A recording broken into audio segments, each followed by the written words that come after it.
Estás escuchando Laboratorio de Juegos, tu podcast sobre la creación de juegos de mesa con Pablo Garayzar y Adrián Alba.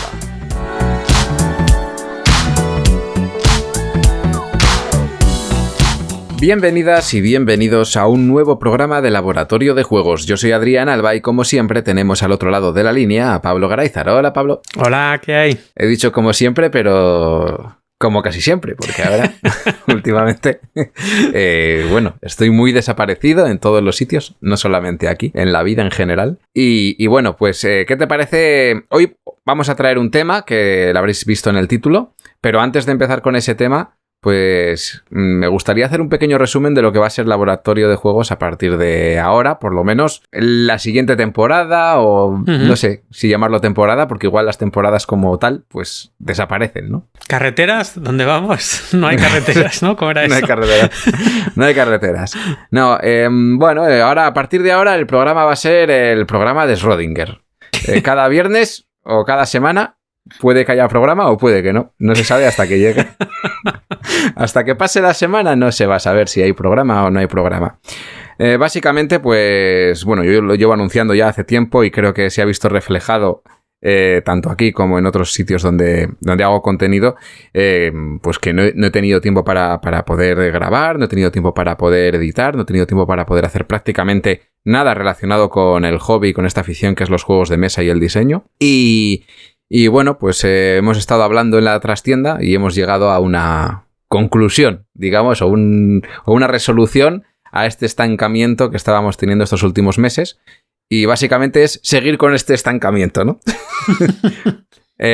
Hasta ahora hemos estado haciendo, al principio semanalmente, luego de forma quincenal, los programas, pues todos los viernes, todos los jueves a la noche, viernes a la mañana, excepto alguno que igual pasaba cualquier cosa, pues por lo general siempre habría programa.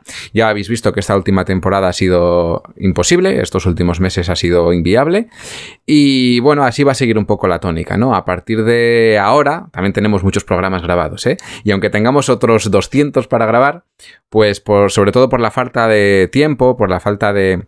pues por no poder dedicarle lo que hace falta a un podcast o a un canal de YouTube o a lo que sea, pues lo que haremos será grabar cuando podamos, algo que podamos, y subirlo cuando esté grabado.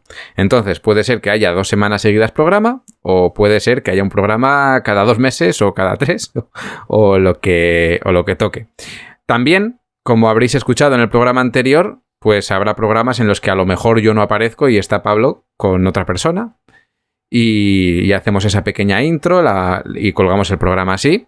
O, quién sabe, igual pasan otras cosas y alguien decide pues tomar unas riendas para volver a tener esta periodicidad y esto cambia. Pero bueno, en principio, esta será la tónica que vamos a seguir a partir de ahora. Programa cuando se pueda, si se puede.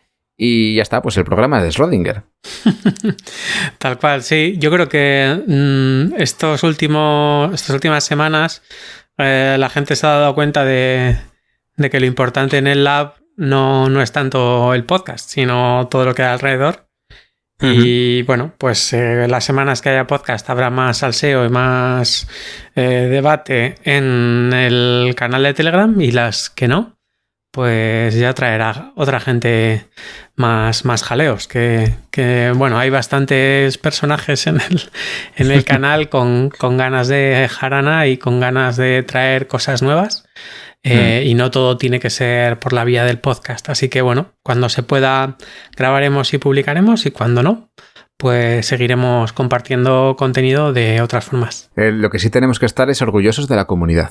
Porque eso, por supuesto. Está activa, aunque no haya programa en 2 meses. Está ahí haciendo contenido día tras día. Generan más contenido ellos que nosotros aquí. O sea, ese grupo genera mucho más contenido indiscutiblemente, porque todos los días hay nuevos posts, hay nuevas consultas, hay pues se muestran diseños, que todo el mundo hace ahí cositas. El grupo de testeo. Sí, eso es. Entonces hay movimiento. Bueno, pues dicho todo esto, vamos con el programa de hoy. ¿Pablo? Vale. Venga, pues dale caña. Bueno, pues hoy vamos a hablar de errores. Vamos a hablar de los tipos de errores que puede haber cuando alguien quiere jugar a nuestros juegos y que quizá en parte tenga que ver con cómo está hecho el diseño, en parte tenga que ver con las limitaciones que tiene la gente a la hora de hacer ciertas tareas. Y bueno, en general, pues los errores a veces son fuente de diversión también. Muchos parties se basan en el error. No sé si os ha pasado alguna vez de ir a un karaoke con gente que canta toda súper bien. No es nada divertido. No. No te puedes reír de lo que desafina a la gente ni nada por el estilo. Y lo mismo, ¿vale? Si juegas un Pictionary con gente de bellas artes, pues igual tampoco tiene su gracia. Lo divertido es que alguien haga un monigote horrible y que la gente se ría y bueno, pues el error puede ser fuente de diversión, pero cuando no es intencionado por parte de quien diseña, pues ahí tenemos un problemilla, ¿no? Entonces, sí. Vamos a ver una serie de consejos o cuestiones relacionadas con el error que he sacado de un libro que recomiendo a toda la audiencia que se llama 100 cosas que toda persona que se dedica al diseño debería saber acerca de la gente, de Susan Wojcicki. Solamente lo he encontrado en inglés. 100 things every designer needs to know about people. Pero bueno, igual alguien lo ha traducido. En general se lee súper bien. Tiene pues esas 100 cosas separadas en varias categorías y cada una de esas cosas se explica en 1 o 2 páginas, se pone un par de ejemplos y se termina con una serie de recomendaciones. Así que es un manual que viene de maravilla. Yo me lo he querido traer un poco al mundo del diseño y me voy a centrar hoy en las partes que habla sobre los errores, ¿no? Lo típico que suele decir la gente, pues juegas mal, así no se juega. Y es pues quizá porque no hayamos entendido las reglas o porque... En mi casa se juega como yo quiero, ¿eh? Eso es. Las clásicas reglas caseras que al final acaban de arreglar un fallo que el juego quizá no tenía porque lo has entendido mal. Sí. Estilo bueno, el Monopoly jugado por todo el mundo y luego resulta que, espérate. Sí. Que las reglas eran de otra forma. Sí, eso es un clásico que se ha comentado, de hecho, hace poco en el Lab, en el canal de Telegram, de que, bueno, el Monopoly mal jugado porque lo juegas mal o mal jugado porque no te sabes las reglas. Y bueno, pues entonces, lo primero que nos sugieren estos comentarios de Susan es que intentemos predecir qué errores pueden suceder cuando alguien usa algo que hemos diseñado, ¿no? En nuestro caso, en nuestro juego de mesa. O sea, antes de empezar el testeo, intentar hacer una tormenta de ideas, pero de errores. De, bueno, a ver, ¿qué cosas podrían fallar? ¿Y cuál es la probabilidad que le damos a que eso falle, ¿no?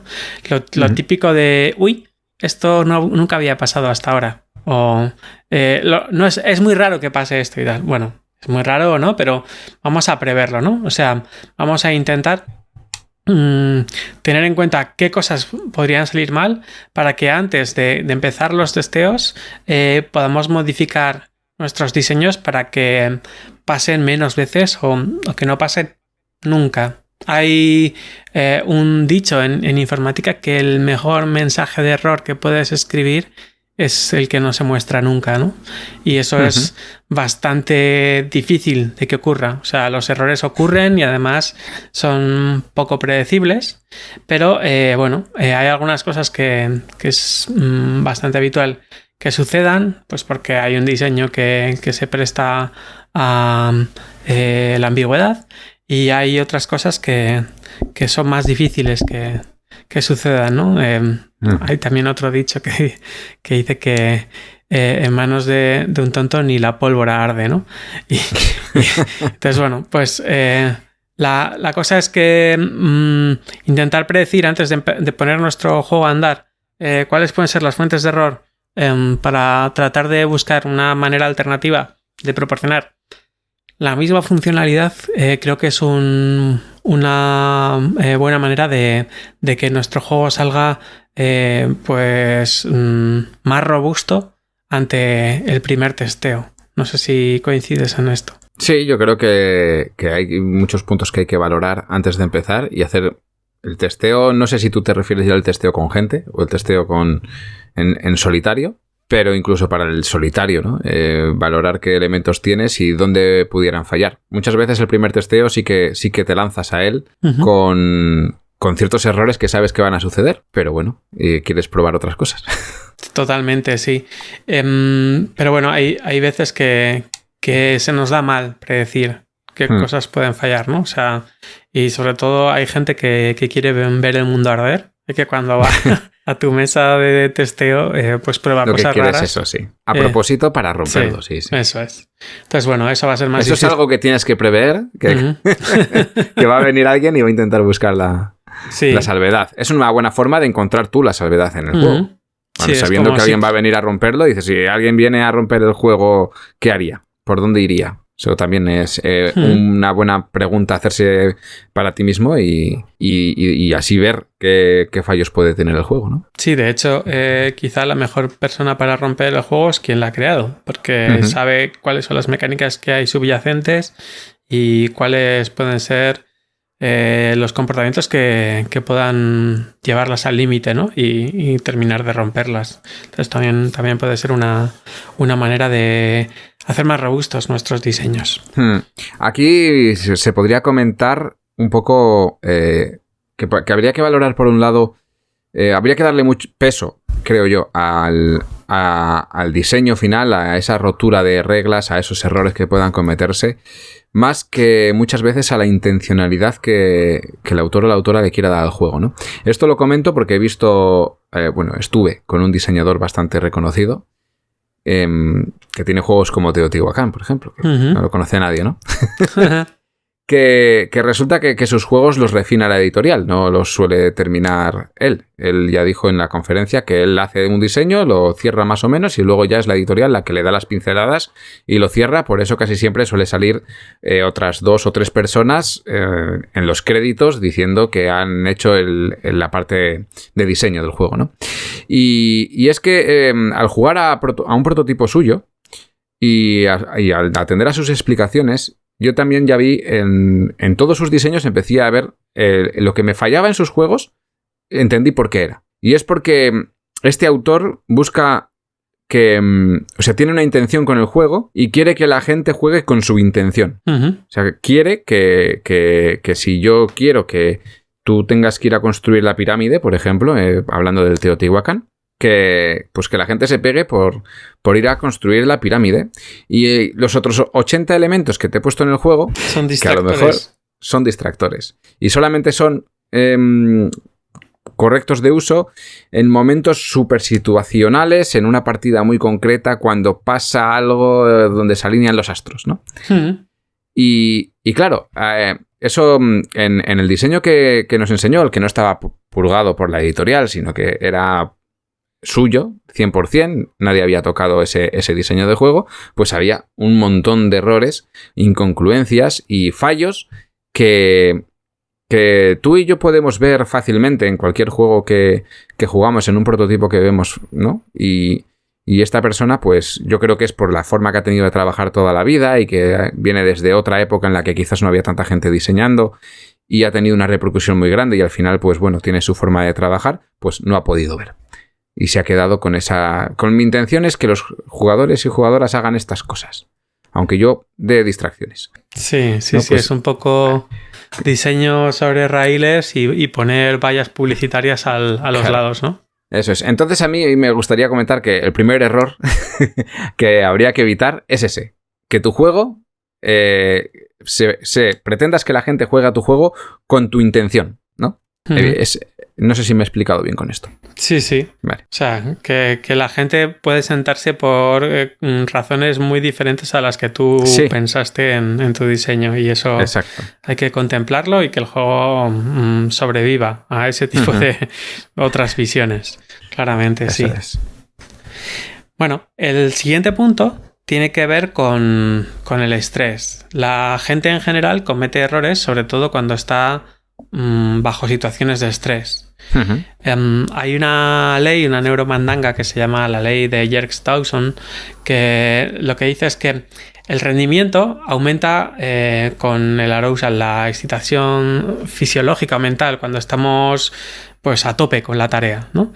Pero solo hasta cierto punto. Es decir, un poquito de estrés es bueno. Cuando de repente te dicen, pues ante una final o lo que sea, ¿estás muy relajado? Sí. Ojo, no, igual no tienes que estar tan relajado. O ante un examen o ante una prueba importante.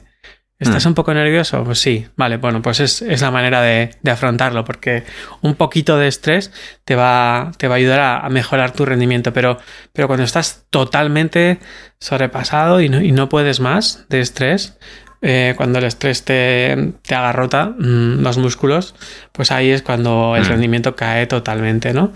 Entonces, cuando ese nivel de activación, de excitación, se vuelve demasiado alto, el rendimiento disminuye y entonces, bueno, pues la ley esta de Yerkes-Dawson lo que dice es que el rendimiento tiene una forma de U invertida, ¿no? Un poquito de estrés nos va a hacer mejorar, pero cuando nos pasamos de cierto umbral, pues, luego, pues la terminamos de cagar, ¿no? Entonces, si nuestro juego es muy demandante, va a haber muchos errores. Y si nuestro juego es muy poco demandante, también, porque se produce lo que se llama efecto túnel, que la gente que es demasiado competente para una tarea se relaja, pasa de prestar atención y entonces al final pues de repente hay una cosa que es un poquito diferente y como no estamos atentos pues hacemos lo de siempre y al final la liamos, ¿no? Esto tiene mucho que ver con ese pasillo que nos dibujaba la teoría de flujo de Mihai Csikszentmihalyi, de que, bueno, pues que la tarea tiene que estar acorde a nuestro nivel de capacidad, ¿no? Si somos gente con mucha capacidad y se nos plantea un reto muy sencillo, pues nos vamos a aburrir. Probablemente después de ese aburrimiento, después de media hora de aburrimiento, nuestro rendimiento caiga incluso y la liemos y algo que deberíamos hacer muy fácil, pues acabamos fallando. Y lo mismo pasa cuando vuestro nivel de competencia no es suficiente para lo que nos pide la tarea, que entonces ahí se genera pues esa frustración, ese estrés, esa ansiedad, ¿no? Y la terminamos de liar, ¿no? Y bueno, esta complejidad en muchos juegos es escalable. Escalable no, es ajustable, pero en otros no, y entonces tiene unas barreras de entrada muy grandes o demasiado pequeñas y al final pues el juego no resiste muchas partidas y hay que regalarlo, venderlo o bueno, al hilo de venta o lo que sea, ¿no? Sí. Además, el estrés tiene mucho que ver también con esos puntos decisivos. Pues el típico match point de un partido o cuando estás a un punto o a un no sé qué de romper un récord, donde ahí el estrés se dispara, ¿vale? Es algo que dices, mira, es que mi récord era 29 puntos, estoy en la última ronda y estoy tan nervioso para conseguir superar mi récord que al final la lío y saco 20 y pierdo 9 puntos en la última ronda por ese punto decisivo, ¿no? Entonces, bueno, una recomendación que podemos dar desde aquí es que intentemos detectar el estrés de quien está jugando a nuestro juego y ver de qué tipo de estrés estamos hablando. Bueno, pues si es un estrés que nos viene bien en el juego o no. Muchas veces hemos dicho al principio que los errores son parte de la diversión. Claro. Y entonces, pues, claro, si queremos hacer un party donde la gente cometa errores y eso sea fuente de risas y no sé qué, tenemos que hacer la tarea muy demandante. Es decir, pues muchas veces dices, bueno, es que esto va a generar estrés. Y digo, ya, pero va a ser un estrés durante 15 segundos de reloj porque tengo un contador. Y además, bueno, pues luego va a haber un rato para comentarlo, para hacer no sé qué, para tal y cual. Y va a ser un estrés casi divertido, ¿no? Y bueno, pues ahí se ve, por ejemplo, pues el típico juego de estos de, bueno, pues lleva un globo con la nariz hasta no sé dónde, tal. Al final, eso es algo que se nos da fatal. que si fuera nuestro trabajo 8 horas al día, pues muy probablemente nos suicidaríamos al cabo de 2 o 3 semanas de trabajo. O no, o de repente tienes un arte. Acabaríamos siendo como las focas del acuario. Exacto. Pero que si es para un ratito, quizá ese estrés que está fomentado por una tarea demasiado demandante va a generar errores que sea lo que conduzcan en la buena dirección de la diversión, ¿no? Entonces, cuidado, porque a veces los errores son muy amigos de la diversión y de los juegos tipo party, ¿no? Este punto va muy asociado al tipo de juego, ¿no? Al público al que nos queremos dirigir, diría yo. Si tú haces un juego poco demandante, a lo mejor es porque es para un público infantil y eso está bien. Si es muy demandante, igual es para el público que estás buscando, un público euroduro, por ejemplo, y quieres que sea así, ¿no? Entonces, esto está bien analizarlo por dos partes, ¿no? Para lo que tú bien has dicho y para el público al que se va a dirigir este juego. También nos daría claves este tipo de errores que se cometen en la partida o ver en la gente, pues, que lo que le está sucediendo en la mesa nos da pistas de a qué tipo de público va dirigido. Si estamos con un juego muy sencillo y sentamos a alguien que juega habitualmente a juegos, que tiene un coco preparado para jugar a juegos de mesa exigentes, pues se está aburriendo, ahí analizar el por qué se está aburriendo, ¿no? Y por qué al final acaba cometiendo esos fallos, o por qué no comete fallos, pero bueno, es aburrimiento, o todo lo contrario. Sí, bueno, yo aquí con mecánicas clásicas de juegos infantiles suelen caer muchos adultos en ellas, ¿no? O sea, típica mecánica de memory o lo que sea. Y dices, bueno, es que esto es simplemente solo memoria. Y dices, ya, bueno, para un chaval o chavala, pues le parece lo suficientemente retante y se va a fijar mucho y al final te va a acabar ganando. Y para ti, pues igual puede parecer que no es muy demandante, te confías y al final pues pierdes la partida, ¿no? Sí que es verdad que hay muchos juegos de ABA y de Gecko y de estas editoriales que cuando, bueno, los intentas analizar con una mirada un poco más adulta, casi te planteas si hay juego o no hay juego. Sí. Pero claro, es porque no estamos dándonos cuenta de que para una persona de 4 o 5 años, pues esa tarea puede ser bastante demandante y por lo tanto resultarle divertida, o incluso aunque cometa unos pocos errores, pues puede que les resulte graciosa, ¿no? Entonces, bueno, pues la exigencia de la tarea nos va a generar más estrés o menos estrés, pero como ya hemos visto, un poquito de estrés puede incluso mejorar el rendimiento. De hecho, hay mucha gente que cuando se enfrenta sobre todo a cooperativos y solitarios dice, me encanta porque el juego aprieta. Claro. Y si el juego no apretara, pues quizá ahí no nos forza. Si el juego no apretara, no nos forzaría a cometer errores y esos errores no serían la gracia de la partida, ¿no? Porque si siempre acertamos, totalmente, pues estamos ante un 3 en raya, juego resuelto, ¿no? Totalmente. Luego, otro de los puntos es que no todos los errores son iguales. Es decir, hay muchos tipos de errores diferentes.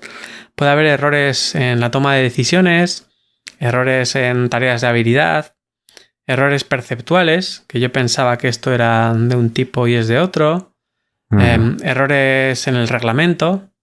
Entonces, bueno, en función del tipo de error, tendremos que solucionar esa fuente de error, si queremos, si no es la fuente de diversión, como he dicho antes, de muy diversas maneras, ¿no? Por ejemplo, los errores de decisiones, que la gente está tomando malas decisiones en el juego, quizá estaría bien proporcionar algún tipo de ayuda gráfica o de diagrama de flujo o de diseño que nos indique más o menos dónde estamos y qué cosas nos pueden venir mejor en determinadas fases del juego. Esto es complejo porque es quizás dar demasiadas pistas para mucha gente, pero incluso hay juegos que determinadas decisiones que tenías al principio del juego se bloquean durante el medio juego y el fin del juego para que no las hagas, o sea, para que no la cagues y digas, a ver, no, ahora ya no te vale de nada ponerte a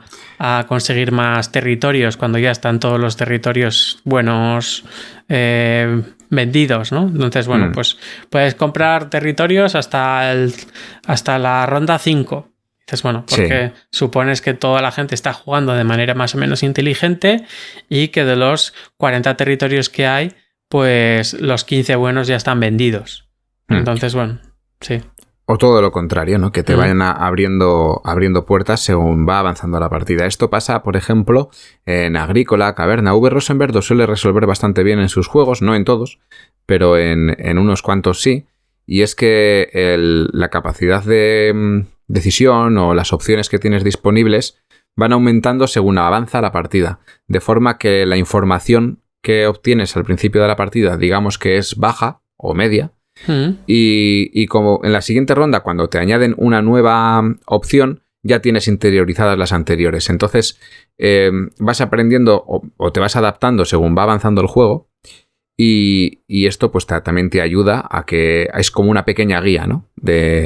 de cuándo tienes que hacer ciertas cosas. Además, hay situaciones en el tablero que a lo mejor son desencadenantes de cosas que no se podían hacer antes y sabes que a partir de ese momento se va a poder hacer. ¿Por qué no lo puedo hacer antes? Pues igual si te lo pongo desde el principio, el juego es mucho más difícil de gestionar de lo que debería y se cometen muchos más errores, y sobre todo en partidas largas que pueden ser de 1 hora y media, 2 horas, dependiendo del número de personas en la partida, incluso 4, ¿no?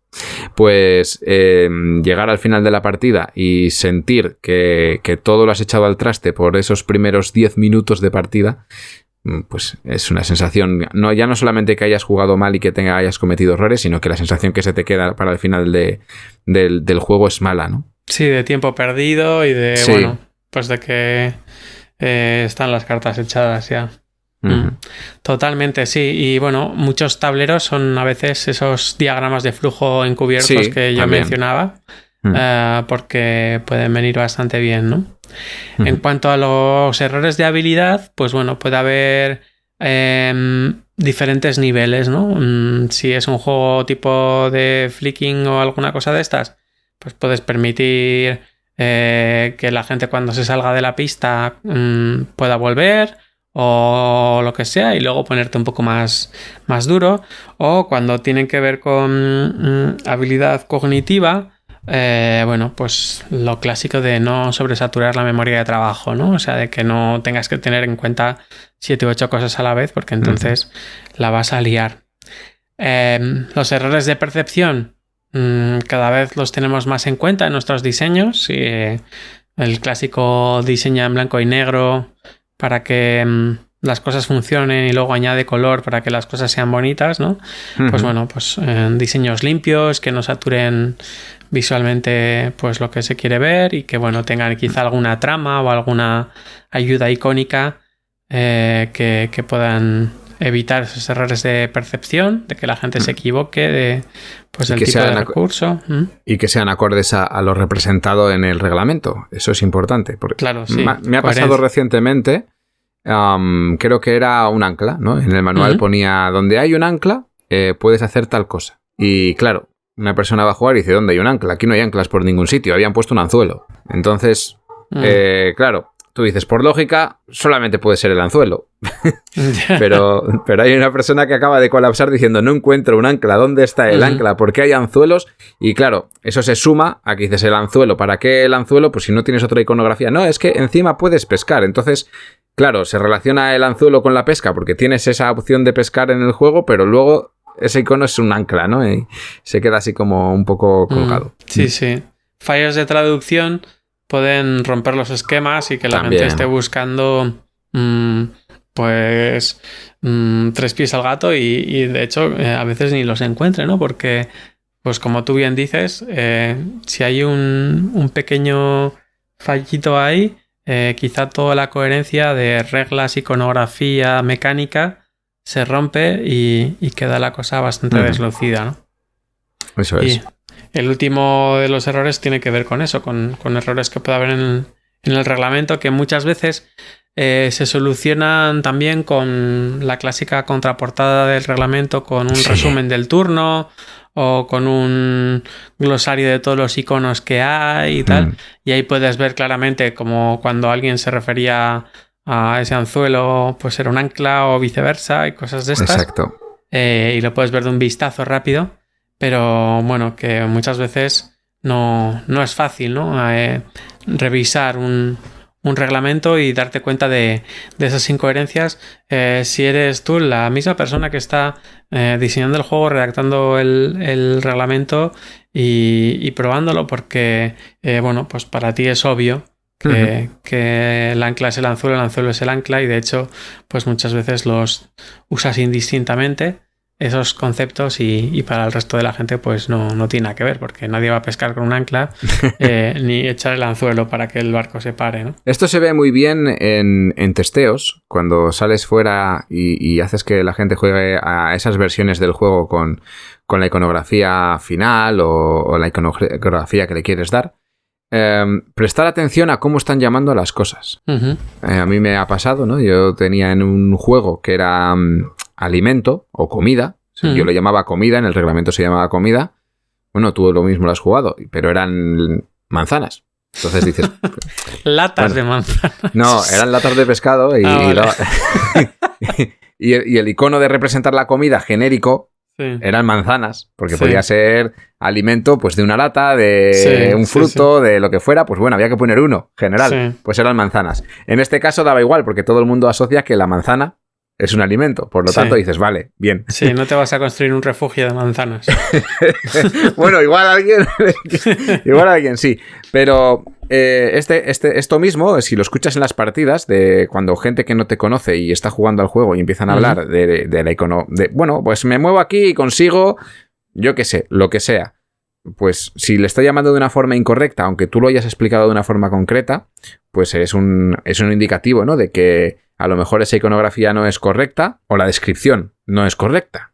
Una de las dos cosas. Sí, o el concepto o el icono utilizado quizás sea demasiado poderoso. O sea, tú pensabas que era algo genérico y resulta que la gente se queda en lo concreto. Eso es demasiado reconocible, ¿no? Aquí hay otra cosa importante, que en los testeos, claro, yo voy y explico el juego. Entonces esa persona, vamos a estar con el ejemplo del ancla. Esta persona sabe que eso es un ancla porque yo le he dicho que es un ancla señalando un anzuelo. Entonces ha dicho, vale, el ancla, lo ha seguido llamando el ancla. Entonces, claro, ahí igual dices, vale, perfecto, bueno, le ha llamado el anzuelo pero no ha tenido problemas para saber que el anzuelo era el ancla, ¿no? Vale, si no lo explicas tú y lo está leyendo en un manual, a lo mejor ahí tiene el problema, ¿no?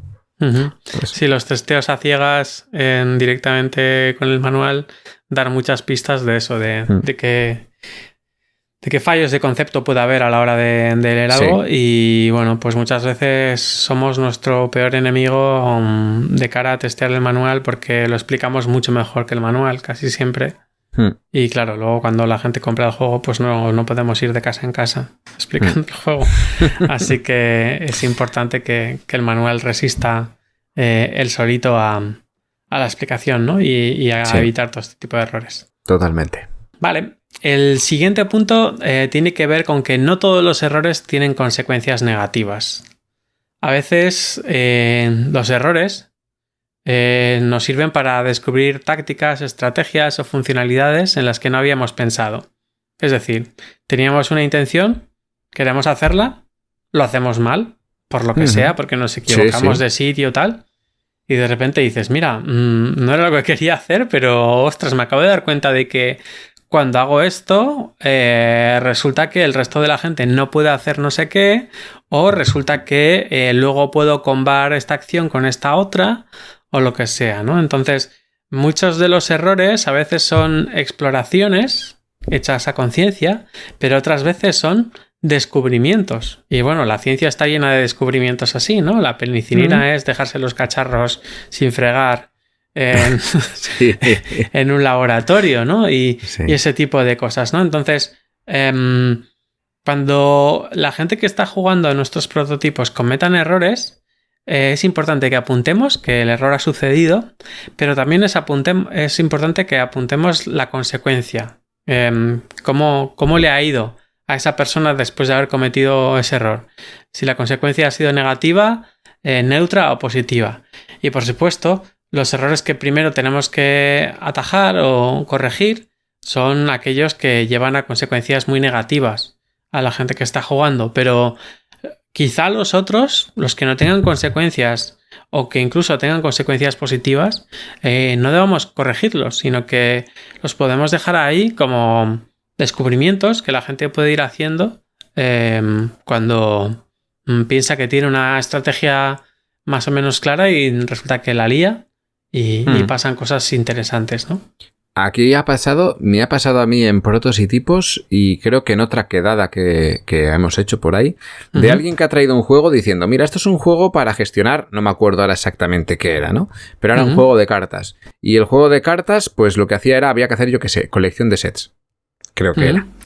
Y resulta que la dinámica de la partida, pues se cometieron varios errores y resulta que lo divertido estaba en los errores que estabas cometiendo.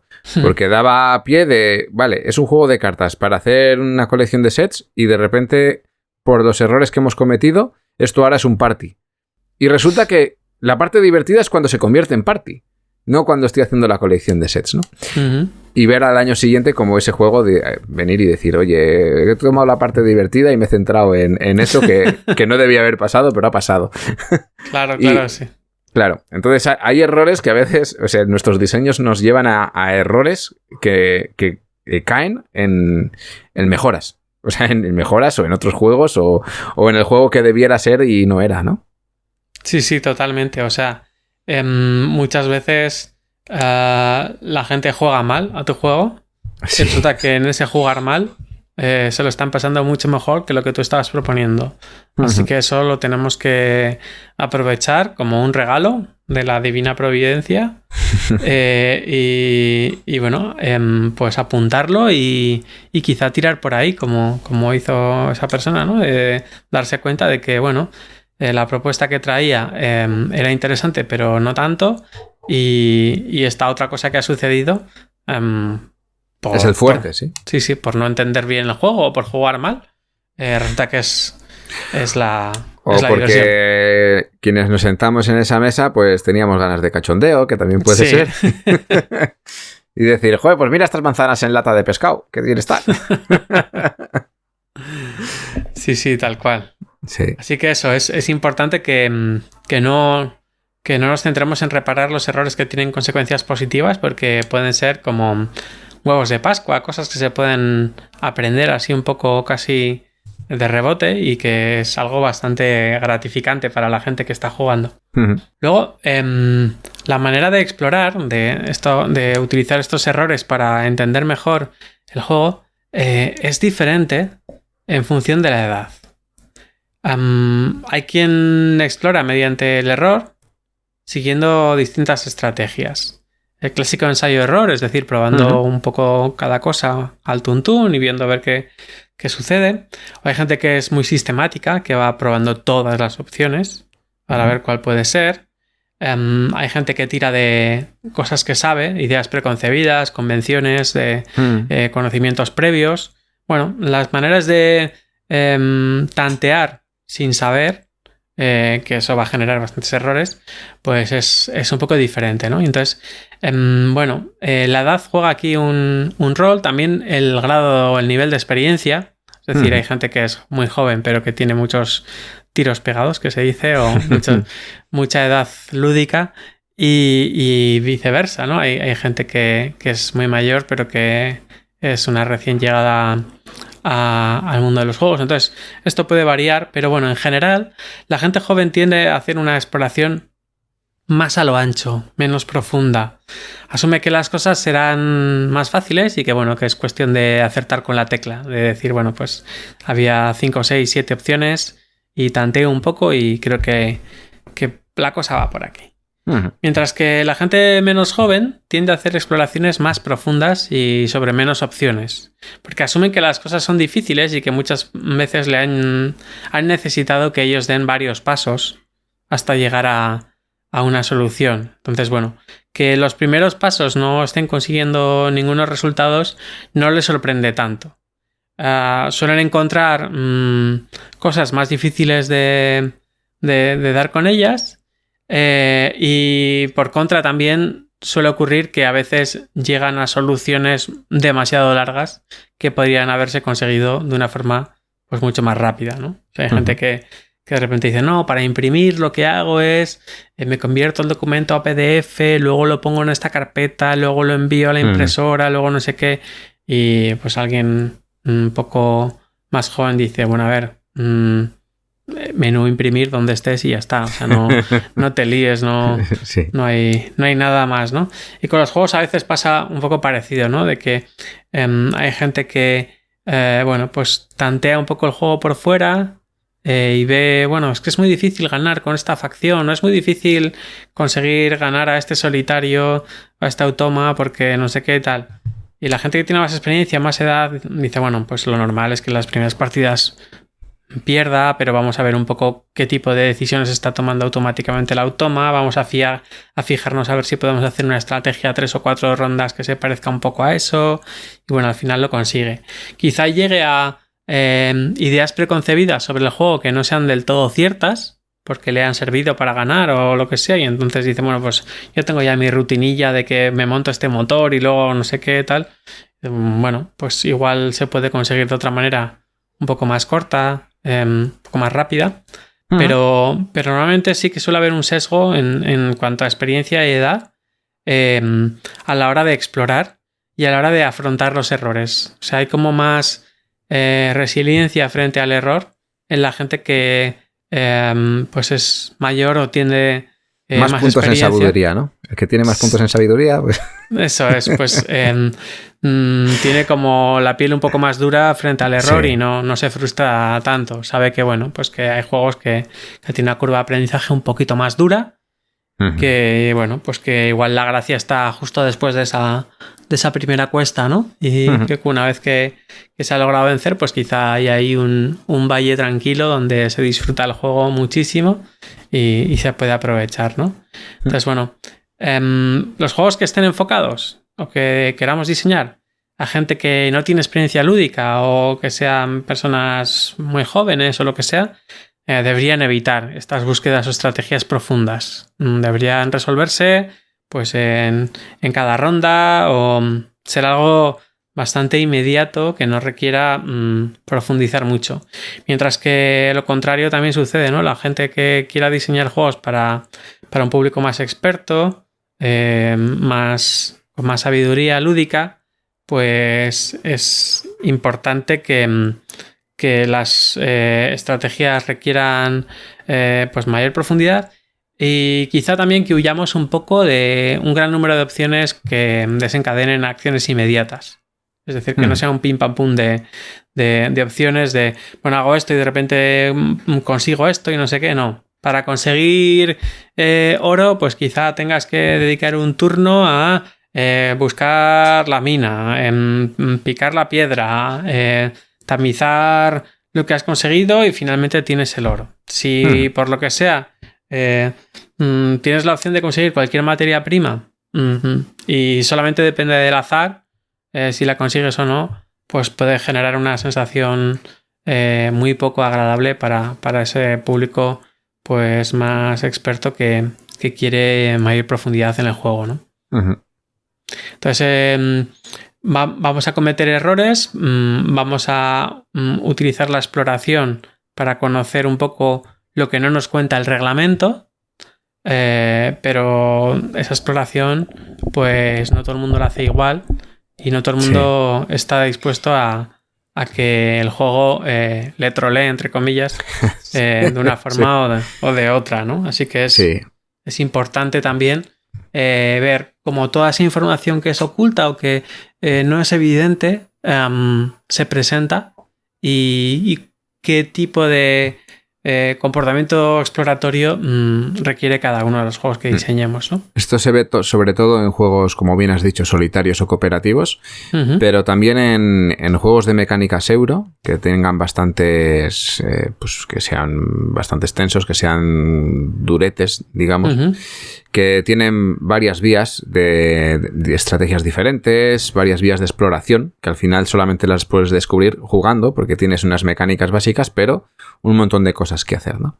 Y en estos juegos, pues al final la variedad de estrategias y demás hace que quieras explorar o que tengas que explorar, y si no te gusta explorar o ves que eso, que estás perdiendo el tiempo porque te puede pasar, pues te vas a frustrar, ¿no?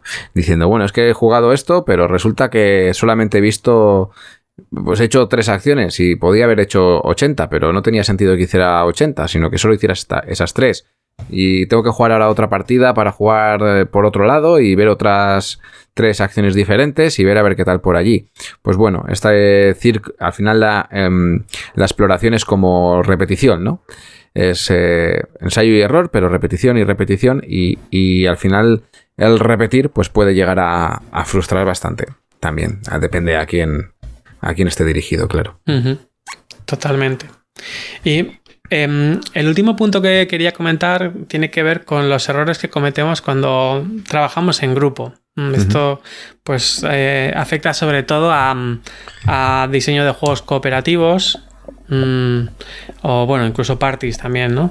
Aunque bueno, los errores en los parties, pues como ya hemos dicho unas cuantas veces hoy, pueden ser la parte de la gracia, o toda la gracia.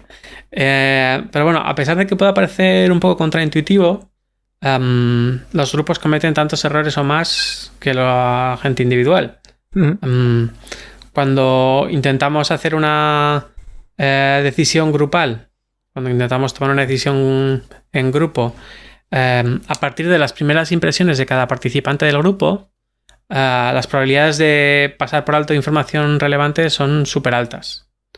Es decir, lo típico de, pues yo qué sé, hacemos una prueba de producto, de repente todo el mundo prueba un nuevo sabor de Fanta o qué sé yo, cualquier cosa de estas. Y espacio no patrocinado. Totalmente. Y entonces de repente nos preguntan a todos a la vez en grupo, ¿no? Estamos 8 personas y nos dicen, bueno, ¿qué os ha parecido? Eso es un error. Es un error porque las primeras opiniones de la gente que se atreva a hablar van a condicionar la opinión de todo el grupo. O sea, y a pesar de que sean opiniones que incluso no tengan ni pies ni cabeza, ¿vale? O sea, de repente alguien diga, no, me ha parecido súper picante. Y dices, como, no, pues si es o sea, tiene 0 unidades de moléculas que pican. O sea, es solo azúcar y agua de colores, ¿no? Y dices, ya, pero solamente con mencionar esa palabra ya está condicionando totalmente la opinión del grupo y está haciendo que la gente desestime información cierta que tenía sobre la situación que quiere evaluar, ¿no? Esto se aplica bastante a los testeos también. Sí. Cuando alguien pues da su opinión en un grupo de testeo, pues también está condicionando la de los demás.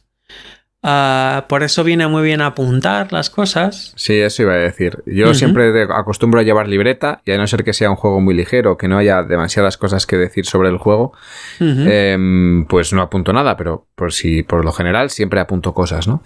Y de hecho me suelo quedar para el final, porque apunto tantas cosas que primero creo que, o puede ser que sea la persona que más va a hablar en el feedback. No siempre, pero puede ser. Y aparte, no quiero condicionar al resto de lo que vaya a decir después de todas las cosas que he apuntado. Y según va hablando el resto, pues yo puedo marcar si han dicho o no han dicho cosas que yo había marcado. Y aún así yo las repito, ¿no? Bueno, esta persona ha dicho esto y yo lo he marcado aquí también, pero yo lo veo de otra forma diferente. Y a lo mejor es verdad que el argumento que ha dado esa otra persona, pues digo, pues mira, ahora que lo dices, igual sí que también podría verlo por ahí, pero yo no he apuntado esto. Así que, como lo tengo apuntado, vale, puede que me condicione sea a posteriori, pero no a la libreta. Claro, eso es. O sea, es una manera de protegerse frente a ese pensamiento grupal, sí, que es bastante peligroso. Y por eso apuntar, pues, es un antídoto. Incluso, pues, informar en privado y en paralelo, pues también puede ser otra manera de hacerlo. Y eso también puede tener que ver con nuestros diseños de juegos. Es decir, si queremos aprovechar pues las capacidades de todo el equipo, pues quizá la comunicación no tiene que ser síncrona y a la vez, sino que puede ser mediante mensajes o pistas o cosas que puedan darse pues los diferentes miembros del equipo o del grupo en diferentes partes de la partida, ¿no? Uh-huh. Por contra, quizá a la hora de hacer un juego más desenfadado, más party, podemos utilizar esto mismo para generar errores que puedan ser divertidos, ¿no? O sea, si el error es la fuente de diversión de nuestro juego, podemos intentar forzar a las primeras impresiones, dejar muy poco tiempo para pensar y que la gente pues diga lo primero que se le ha venido a la cabeza. O sea, que haya una carta que se haga una foto, por ejemplo, y que la gente tenga que decir en alto, sin pensar, la primera palabra que le viene a la cabeza. Pues ahí habrá gente que sea más rápida, gente que sea menos rápida, y pues muy probablemente al final las palabras que salgan describan muy mal la imagen que ha salido, y quizá eso sea parte de la diversión, ¿no? Por contra, si queremos que las decisiones se tomen muy bien, en lugar de tomarlas de manera individual, la mejor manera de tomar una decisión es por parejas. Parejas que estén al mismo nivel, es decir, no que sea alguien que está por encima de otra persona, sino que estén al mismo nivel y que tengan tiempo para discutir sobre la decisión. Es mucho más probable que tomaran una decisión más informada, porque habrá cosas que habrá visto una persona que no haya visto la otra. Y sobre todo en esa discusión de pues yo creo esto, yo creo lo otro, tienes que reforzar más tu posición y quizá le puedas ver las pegas a lo que plantea la otra persona, y al final suele quedar algo mucho más robusto, ¿no? Entonces, en los juegos que se juegan en pareja y que tienen algún mecanismo de comunicación, normalmente el rendimiento de la pareja es muy superior a jugar en solitario o a jugar en grupos más grandes. Y esto yo lo veo en muchísimos juegos que me gustan a mí, de tipo pues bandido o bandida, los juegos de tranquilidad o así, que cuando juegas solo pues están bien, pero cuando juegas a dos se genera ahí una complicidad, un entendimiento, y a veces pues alguna pista un poco velada de decir, esta parte de aquí arriba déjamela, o por aquí abajo puedo hacer un montón de cosas yo, o lo que sea, que hace que el juego sea mucho más interesante, incluso algo más fácil, ¿no? Porque pues tienes más opciones y bueno, el juego no se va tanto de madre como, bueno, pues si juegan 3 o 4 personas, donde ya hay las posibilidades de establecer una estrategia común pues son mucho más complejas. Más, sí. Sí, de hecho, a mí la forma de jugar cooperativos que más me gusta es a 2. Pocas veces a 3 o a 4. A 4 o más ya me parece casi excesivo. Como más lo disfruto es a 2. Y bueno, aquí tengo mi nuevo Crash, que es el Marvel Champions, al que le estoy dando más caña que nunca, y tiene modo solitario, y lo que tú dices, ¿no? El modo solitario, pues a mí, pues bueno, pues no me supone... No me divierte tanto, ¿no? Me vale como para, vale, pues el juego funciona así y está muy bien, aunque hay mucha gente que lo disfruta, ¿vale? Pero a mí personalmente no. Sin embargo, cuando juego a parejas, sobre todo a pareja, ya más personas no tanto, a 3 a veces sí, pero sobre todo a 2, es cuando más disfruto el juego, porque es... enfrentarte a un reto entre 2 personas, entonces ves lo que tú dices, puntos de vista diferentes, tienes capacidades diferentes cada persona, ¿no? Para poder resolver esos problemas, y sobre todo que esto genera una dinámica en la mesa que en solitario no tienes y que a 4 tampoco, porque las discusiones a 2 son más sencillas que, como bien dices, a 4, ¿no? A 4 eso es un cacao de gallinero. De gallinero, efecto líder a tope. A 2 el efecto líder puede estar, pero es más fácil rebatir, es más fácil llegar a un punto intermedio. En el momento en el que hay más gente, esto tú lo sabrás mejor, ¿no? Que cuanto más grande es el grupo, más gente hay que resalta y más gente hay que se calla, ¿no? Hay como más diferencia entre la gente que quiere opinar y la gente que no, y la gente que quiere tomar decisiones y la gente que no, ¿no?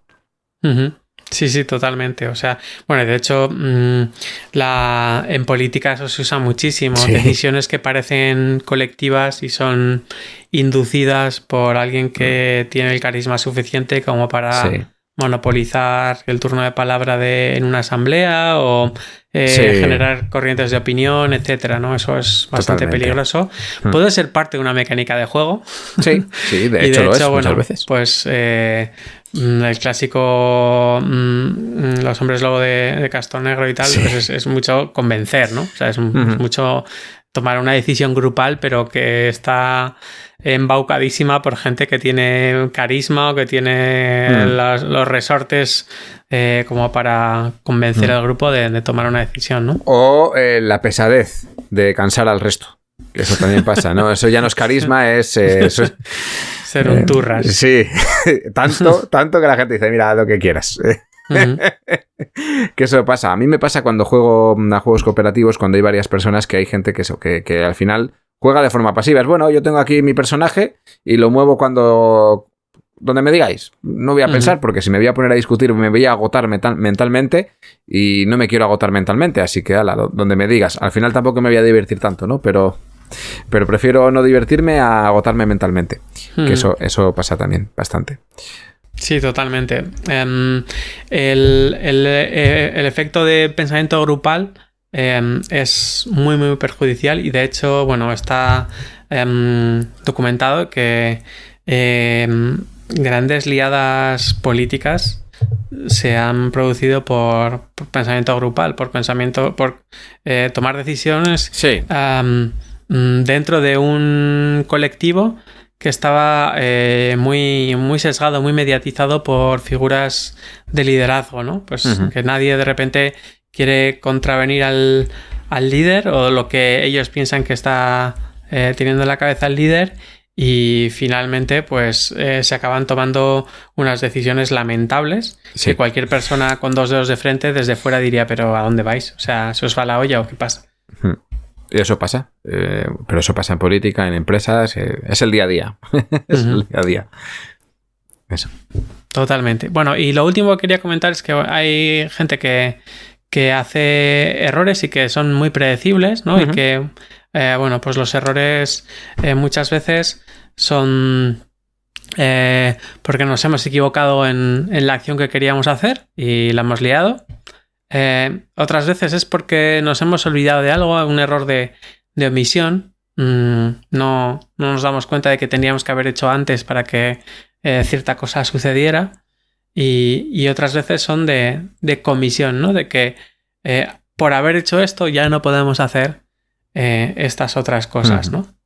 En la vida en general cada vez es más digital y cada vez tenemos más el control Z, el deshacer, que nos libra bastante, pero en los juegos, bueno, pues como es una... el rewind, ¿no? Sí, eso es. Sí. Como es una simplificación del mundo real y que tiene que colapsar en un resultado de alguien ha ganado o la partida ha terminado o lo que sea, normalmente no solemos dejar hacer ese rewind, ¿no? No, sobre todo porque forma parte de la competición, ¿no? Claro. Al final, si tú y yo estamos compitiendo en un juego y estamos al mismo nivel a la hora de jugar a este juego, pero tú has cometido un error, pues a lo mejor ese error me da a mí la victoria. Entonces, obviamente, pues no se suele dejar hacer este tipo de rewinds, que es el que le llamamos, ¿no? En los juegos de mesa, porque es otro concepto, ¿no? Estamos en un punto de competición que también hay que tener en cuenta y a veces estos errores son importantes dentro del juego porque muchas veces... imagínate, esto es fácilmente equiparable al ajedrez. En el ajedrez, ¿quién gana? En dos personas que tienen la misma capacidad de juego porque tienen la misma... Bueno, porque están en el mismo nivel de juego. Gana la persona que ha cometido menos errores, ¿no? Cuando alguien comete un error y la otra persona se aprovecha de ello, es de ahí donde ganas. Siempre se ha dicho, en los juegos que están al mismo nivel, ¿tú dónde vas a ganar? Aprovechando los errores que tiene otra persona. Sí, en el juego. El clásico carta en la mesa pesa. Eso es. Y ficha tocada, ficha movida. Sí. Pues bueno, hay gente que lo lleva al extremo, también te voy a decir. Sí. Pero vamos, que es muy habitual que sí, que no se deje rebobinar, porque la gracia del juego es precisamente esa, ¿no? Que los errores no son fatales en la vida real, no estás jugando con tu vida. Así que bueno, pues si has cometido un error, pues puedes deshacerlo en muchas partes de tu vida, pero en la partida no, porque es parte fundamental del juego, ¿no? Exacto. Entonces, bueno, cuando estos errores sí que son fatales, muchas veces lo que se intenta es que haya varias capas para ir protegiendo del total desastre, ¿no? Y bueno, me viene a la cabeza Chernóbil, el desastre nuclear que hubo en Chernóbil, donde hubo que agujerear varias capas para llegar a la liada enorme que se produjo, ¿no? Y es lo que se llama el modelo del queso suizo. ¿Sabéis? Estos quesos que tienen agujeros. Agujeritos, sí. Sí. El típico de los dibujos animados, porque siempre sale ese. Exacto, sí. No existe otro.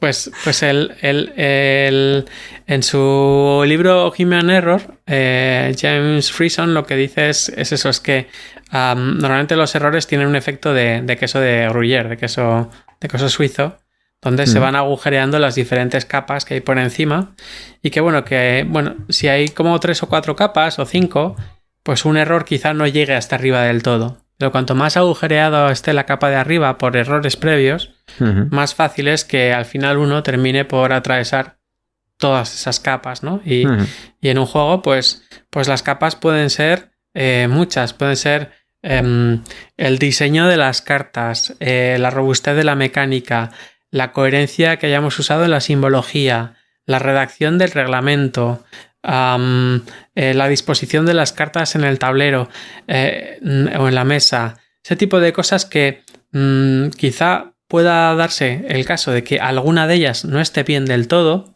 pero que el resto esté soportando la coherencia del juego y haga que el juego funcione bien, ¿no?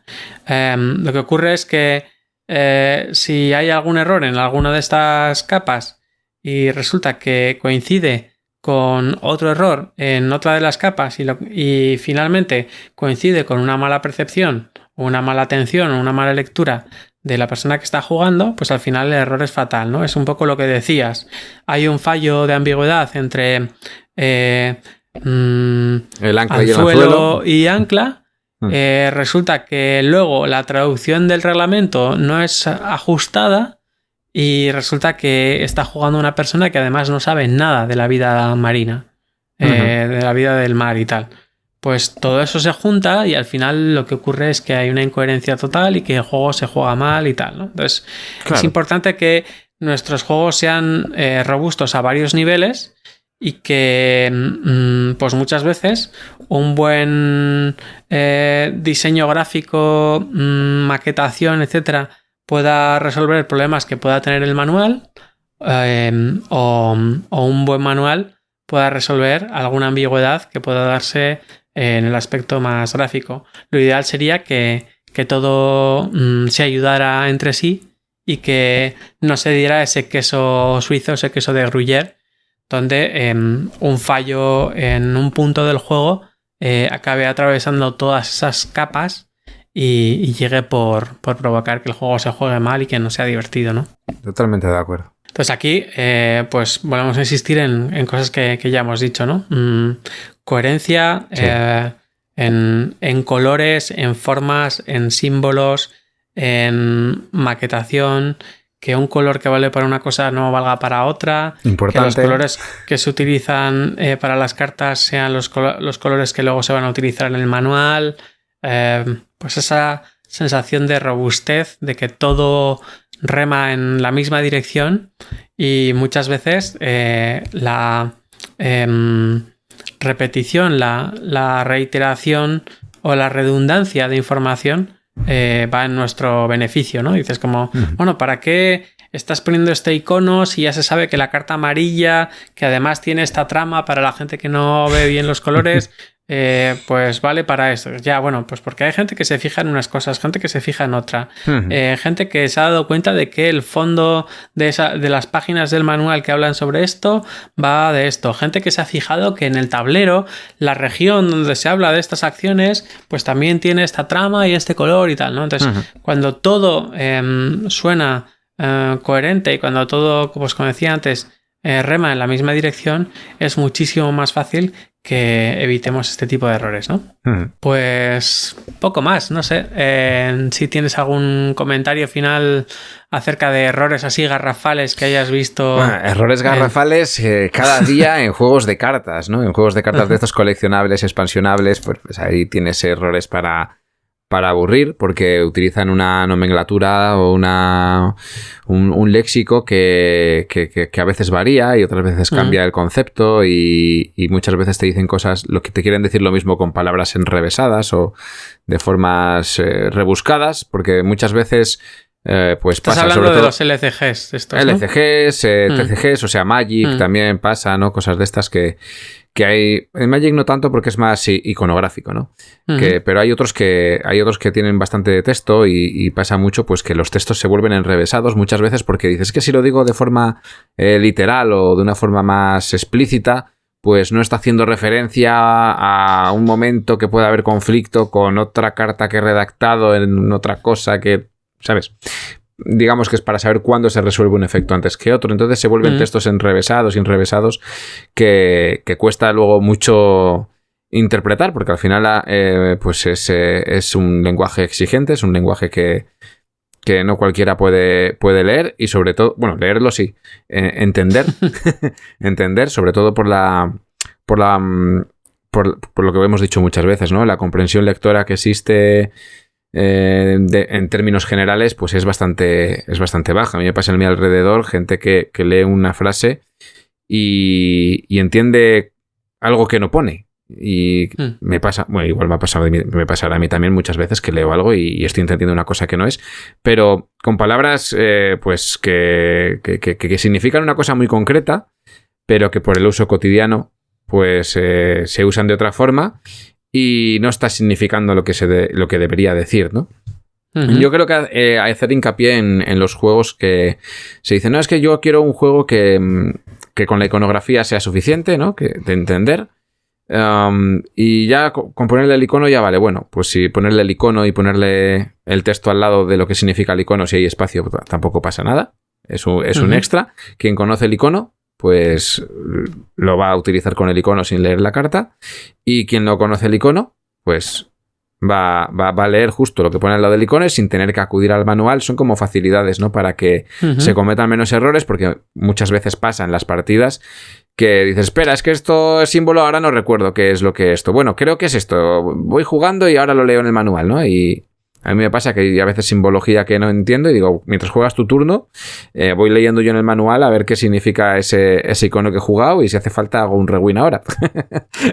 Que a veces, pues todo ese tipo de errores, si se pueden subsanar de alguna forma, pues siempre son bienvenidos. Bueno, errores, no es que sean errores, sino que son decisiones de diseño que no facilitan a veces el juego y hace que las personas en la mesa pues cometan errores.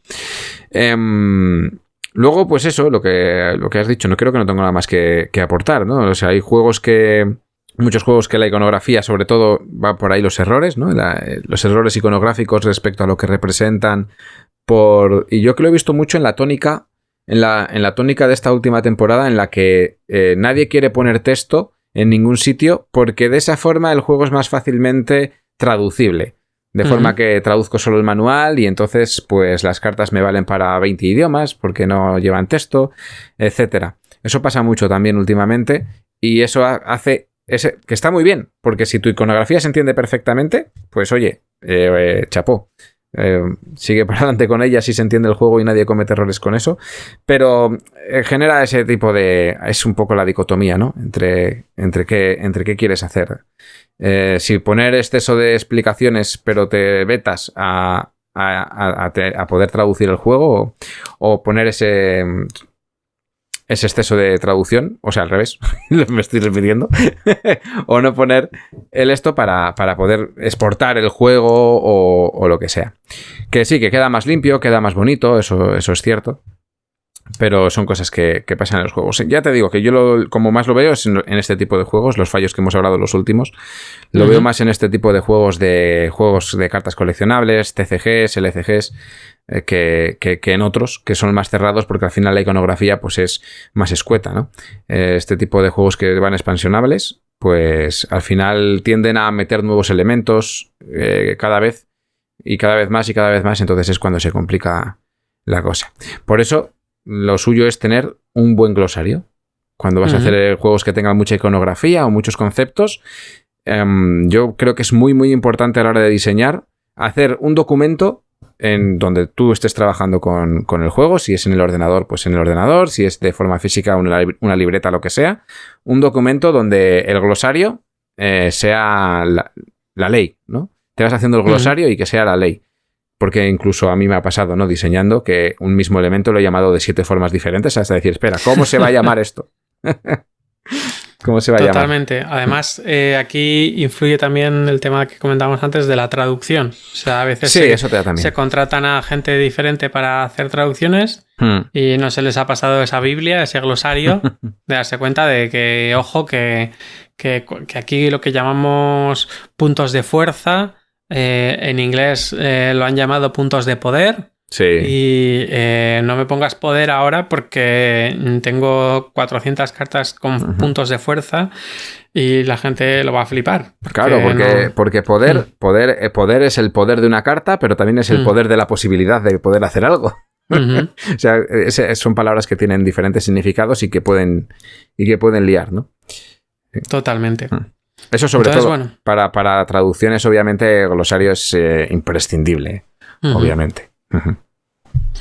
Y para terminar, me gustaría rescatar un concepto que a mí me encanta, un concepto japonés, que creo que viene de la década de los 60 en Toyota, que se llama Pokayoke.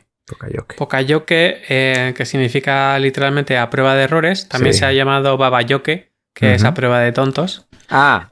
Yo pensaba que era porque iba por Baba Yaga. Vale. Bueno, no, pues, es una manera de diseñar cosas que sean imposibles de hacer mal, ¿no? Sí. Piezas que no encajan si no están bien puestas. Por ejemplo, pues algunos enchufes cuya polaridad es importante respetar, pues encajan de una manera y no de otra, ¿no? Lo típico que se queja muchísimo la gente de los USBs antiguos, los USBs que solamente entran por un lado. Bueno, pues eso se hizo así adrede, más que nada para que nadie la liara con la polaridad del puerto, ¿no? Quizá luego tuvieron que darse cuenta de que había que dar muchas más pistas sobre cuál es la parte de arriba y la parte de abajo, porque pues la gente se vuelve loca y finalmente han llegado a un diseño que no tiene esos problemas y que puede enchufarse en cualquier posición, de las dos ¿no? maneras, ¿no? Sí, el tipo C. Eso es, pero si tenías un problema de que alguien lo enchufaba mal y pudiese cargarse el dispositivo que estaba enchufando, pues lo que tienes que hacer es un enchufe que no encaje si no lo haces bien, ¿no? Y lo mismo sucede incluso con procedimientos. Por ejemplo, la gente de los cajeros automáticos se dio muchas veces cuenta de que mucha gente se dejaba la tarjeta. Porque ¿para qué iba? Iba para sacar dinero. En cuanto tenían el dinero se iban. Sí. Y luego llegaban el de 5 minutos, todo apurados, diciendo, ostras, no está mi tarjeta. Mi tarjeta no está, no sé qué, igual la he dejado ahí, me la han robado, cualquier cosa, ¿no? Sí, ahora te lo hace al revés. Claro, ahora no te deja, o sea, no te da el dinero hasta que no retires la tarjeta, ¿no? Exacto. Y ese es un diseño Pokayoke que impide que tú te lleves el dinero sin haber sacado la tarjeta. Hombre, puede ser mega crack del error y sacar la tarjeta y dejarla encima del cajero. La dejas ahí y te vas, claro. Que hay gente que es muy crack y que, pues incluso la cartera la habrá dejado allí, me voy con el dinero. Sí. Con diseños Pokayoke, incluso así se puede liar, ¿no? Pero que hay diseños, sobre todo industriales, tú que conoces más de cómo funcionan las fábricas y las máquinas, pues que son así, o sea, es en plan, no, es que esto no, esta trampilla no se puede abrir si la máquina está en funcionamiento porque hay un dispositivo que la bloquea aunque tú la intentes liar, ¿no? Sí. O al revés, que si se abre, pues te para el resto o lo que sea. Claro, eso es. Eso en industria está a la orden del día, todo eso, ese tipo de sistemas y sobre todo, pues a quienes nos interesa un poco ese mundo, ¿no? De esos ISOs de automatización, de mejora de rendimientos y demás, pues Toyota ha hecho mucho. por la industrialización y este tipo de sistemas. Y sí, en industria se ve mucho. Cualquiera que esté trabajando en industria podrá verlo. No sé si trabajará con prensas, pues las prensas tienen un sistema de la prensa no baja si no utilizas las dos manos dando un botón en cada lado diferente. O es que incluso hay algunas que necesitan que pongas los pies y todo, ¿no? Pues para evitar que cuando tú estés accionando ciertas cosas, pues no puedas tener otra dentro de la cosa que se está accionando, ¿no? Eso está a la orden del día. Y últimamente las seguridades en las empresas cada vez son mayores, porque encima ahora cada vez se exige más por parte de los seguros y etcétera, etcétera, pues que tienen que tener mayores seguridades puestas en los puestos de trabajo con sistemas como los que tú dices, ¿no? Con los Pocoyoke. Sí, esto en nuestros juegos igual no lo vamos a llevar tan al extremo, pero sí que deberíamos encontrar esos rincones donde puedas decir, mira, es que voy a hacer que las losetas y las cartas mini no tengan exactamente el mismo tamaño para que la gente sepa dónde poner las cosas en el tablero y que de repente si estamos diciendo que todas las losetas son del mismo tamaño, de la misma forma, pues no estamos ayudando a que luego pues se cree un tablero coherente, ¿no? Entonces, pues un diseño Pocoyoke podría ser, mira, pues las cartas, losetas, lo que sea que tiene que ir en la base de una pirámide, pues que tienen una forma diferente o que tienen unos enganches diferentes, que la gente ya simplemente con ver la forma va a construir el puzzle y no tiene opción de hacerlo mal, porque si no las piezas no encajan bien y se ve claramente que por ahí no va la cosa, ¿no? Eso pasa mucho con los juegos que antes utilizaban cubitos y ahora llevan formas. Claro. Una piedra ya no es un cubo gris, es una piedra. Porque me ha pasado que se dan esos errores. Vas a coger del suministro, no te das cuenta y de repente te has llevado un cubito de otro color porque era igual, ¿no? Y la has liado. La has liado petarda. Has hecho trampas. Ya, la peor clase de trampas, las trampas sin querer. Sí, las trampas sin querer. Luego, lo que hablábamos de los colores, no utilizar los mismos colores en elementos que sean diferentes y que puedan llegar a confusión, que eso también pasa, que se utiliza el mismo color, estilo cartas que se tienen que quedar en juego, ¿no? Siempre están en el tablero, por ejemplo, y cartas que tienes en tu mano. Y esto ahora es muy común ver que las cartas que están en un sitio tienen un color y las cartas que están en otro tienen otro color. Esto se ve de forma bastante habitual, o las cartas que tienen un tipo de efecto tienen un color y las que tienen otro tipo de efecto otro color. Pero hay muchas veces que no, que llevan el mismo color todas y cuesta diferenciarlas, entonces se dan errores de que la gente confunde las cartas pensando que las tiene que jugar de una forma y las juega de otra, porque igual el diseño propio de la carta pues es exactamente igual y no se ve ninguna diferencia más que en un texto que pone ahí. Esta carta se deja en la mesa o algo de eso, ¿no? Eso es recomendable ver pues juegos de cartas estilo Star Realms, por ejemplo, lo solucionó haciendo que las cartas que se quedan en la mesa se pongan de forma paisada, mientras que las cartas que se juegan de un solo uso y se van al descarte, ¿no? Es un juego de construcción de mazos. Las que se van al descarte según las juegas, pues están en la posición vertical, digamos. Sí, todas las pistas que nos ayuden a que no la liemos, pues van a hacer que el juego fluya mucho más fácil sin errores y que la gente pues tenga que pensar menos, ¿no? Luego eso te puede dar otro tipo de errores. Este juego es que te da, mira, de este mismo juego tienes el yin y el yang, ¿no? Porque por un lado dices, qué bien. que tengo aquí esta carta que cuando que como tiene que ir girada ya sé que se tiene que quedar en juego, pero por otro lado, qué fastidio, no puedo leer la carta porque está en la mano y mi rival va a saber que tengo una carta que es de estas porque tengo que girarla para leerla. Si estás ahí mirando como con tortícolis claro, sí. o poniéndola en la mano de determinada forma, pues sí. Es. Luego lo solucionan en Hero Realms, que es como la readaptación de este juego, la reimplementación de este juego, que es prácticamente igual, cambiando algunos... Retematizado. Sí, eso es. Pues lo solucionan con otro diseño de carta, que aunque esté en la misma posición, pues sea muy visual, ¿no? Pero ese concepto de girar la carta, pues ya es un plus para saber que, oye, esta carta se tiene que quedar en juego, no la tengo que descartar, ¿no? Otras cartas como que tienen ciertos dibujos por la parte de arriba y dependiendo del efecto que tenga, pues igual esos dibujos no están ahí arriba para que tú veas que esa carta es diferente, que no hace lo mismo, ¿no? Que el resto de cartas. Pues por ejemplo, hay detallitos. Pues... Como vemos, hay un montón de fuentes de error. Muchas de ellas no las queremos secar, o sea, queremos que los errores sucedan. Claro. A veces porque sirven para como fuente de exploración, otras veces porque son fuente de diversión en juegos más party. Y bueno, en general, todos los errores no deseados sí que los deberíamos ir puliendo en el diseño y llegando a la robustez de un diseño babayoke o pokayoke a prueba de liantes, ¿no? A prueba de gente que nos vaya a romper el juego.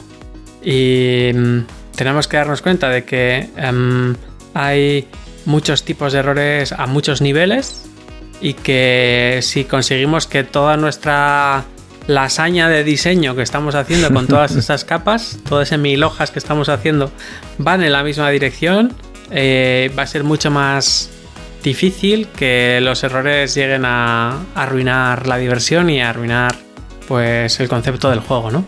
Así es. Pues despedimos aquí este programa. Eso sí, dormid bien esta noche porque si no vendrá babayoke y os llevará. Bueno, un placer como siempre, Pablo, y a la audiencia. Nos vemos en el próximo programa de Laboratorio de Juegos. Hasta luego. Adiós. Puedes seguirnos en las redes sociales, Instagram y Twitter, laboratorio_POD. También puedes escucharnos en YouTube, iVoox, Spotify y Google Podcast, Laboratorio de Juegos.